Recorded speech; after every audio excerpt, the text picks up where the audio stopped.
संशयं समग्रं मां यथा ज्ञास्यसि तच्छृणु इदं वक्ष्याम्यसे शतः यज्ञात्वा नेह भूयोऽन्यत् ज्ञातव्यवक्ष्यते मनुष्याणां सहस्रेषु कश्चिन्मेत्यते तत्त्वमसृष्टानां कश्चिन्मां वेत्ति तत्त्वतः भूमिरापो नलो वायुः किं मनो बुद्धिरेव च अहङ्कार इतीयं मे भिन्ना प्रकृतिरस्तथा మెండుగ మృగయు గజ్జలు మెల్లని చూపులు మందహాసము కొండగ వీరహరాల మల్లికాహార తుషారకేణ రజతాచల కాశ కణీష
నాగరాజుల గారికి ఈ రోజున ప్రత్యక్ష ప్రమాణంగా శిరస మనస ప్రణామాంజలి సమర్పిస్తూ ఉన్నాం.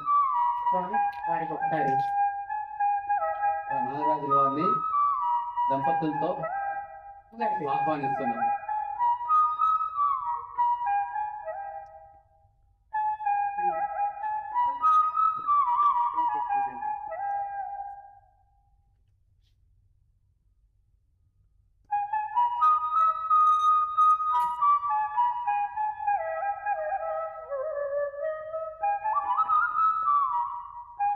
అందరికీ నమస్కారం సార్. నేను స్టేజీల మీద పెద్దగా స్పీచ్ ఇచ్చిన అనుభవం లేదు. మామూలుగా ఏదో డిపార్ట్మెంట్ మీటింగ్లో మాట్లాడుతుంటాను, కానీ ఇలాంటి అవకాశం ప్రోగ్రామ్ ఇంకా పార్టిసిపేట్ చేయలేదు. నాకు లైవ్ గారు చాలా సుదేవాయ ఓం నమ శివాయ ఓం నమో నారాయణాయ ఓం నమో భగవతే వాసుదేవాయ ఓం నమ శివాయ ఓం నమో నారాయణాయ ఓం నమో భగవతే వాసుదేవాయ. గురు బ్రహ్మ గురు విష్ణు గురుదేవో మహేశ్వర గురు సాక్షాత్ పరబ్రహ్మ.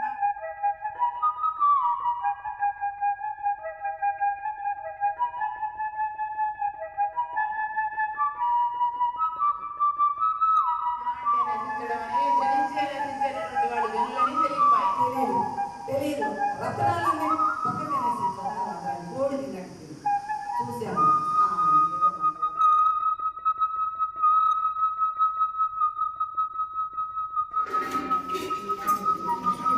అయితే ఇంకోరు కూర్చుంటారు.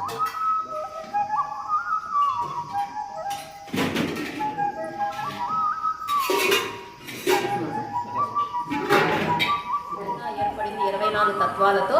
దీనికి ప్రభువు ఎవరు, డ్రైవర్ ఎవరు అని మనం తెలుసుకోవాలి. అసలు డ్రైవర్ మనలో ఒకడు ఉన్నాడు, అతను నడిపిస్తాడని నాకు ఇక్కడికి వచ్చేదాకా కూడా తెలియదు. కానీ లోపల ఏదో మనకు అనిపిస్తూ ఉంటుంది, కానీ మనం దాన్ని స్థిరంగా తెలుసుకోలేకపోయినది. అదే జ్ఞాత అంటే ఎవరైతే మన లోపల వింటూ ఉన్నాడో వాడే జ్ఞాత. ఇప్పుడు మనం చెప్తుంటే వింటున్నాడు, ఓహో ఇలా అంటే లోపల ఎవడో ఒకటి వింటున్నాడు, వాడే జ్ఞాత, అతనే డ్రైవర్ అనమాట. సో అతను డ్రైవర్ ఏం చేస్తాడంటే 24 తత్వాలు, ఇప్పుడు నేను చెప్పేటువంటి అంతరింద్రియాలు, బాహ్యేంద్రియాలు, ప్రాణేంద్రియాలు, జ్ఞానేంద్రియాలు, విషయేంద్రియాలు, కర్మేంద్రియాలు అన్నీ కూడా ఇతను జ్ఞాత ద్వారా మనం ప్రయాణం చేస్తాం. అంటే సూక్ష్మ శరీరం దాంతో తయారై ఉంటుంది.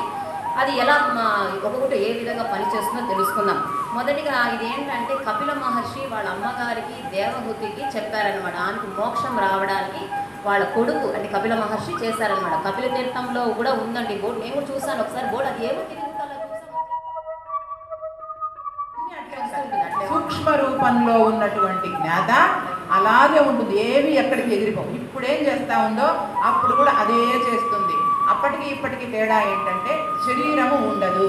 పాము కుబుసాన్ని విడిచిన తర్వాత పాము చావదు, ఇదే ప్రూఫ్.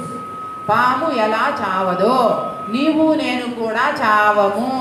కాబట్టి చనిపోయినాము అనుకుంటే భ్రమ. అందుకే జాతస్య హిధ్రువో మృత్యు ధ్రువం జన్మ మృతస్య చ తస్మాద పరిహార్యేథే నత్వం శోచితుం అర్హసి. కాబట్టి నువ్వు పోయేది ఏమీ లేదు. కాబట్టి ఎప్పటికీ నువ్వు ఉంటావు. ఆ ఎప్పటికీ ఉంటావు అనే విషయం ఎవరికి తెలియాలి? ఎవరికి తెలియాలి? జ్ఞాతకు, డ్రైవర్కి తెలియాలి. ఆ కారే శాశ్వతం కాదు. నేను తెలుసుకోవాల్సింది ఈ భౌతిక శరీరం కాదు. నేను తెలుసుకోవాల్సింది ఇంకొకటి ఉన్నది.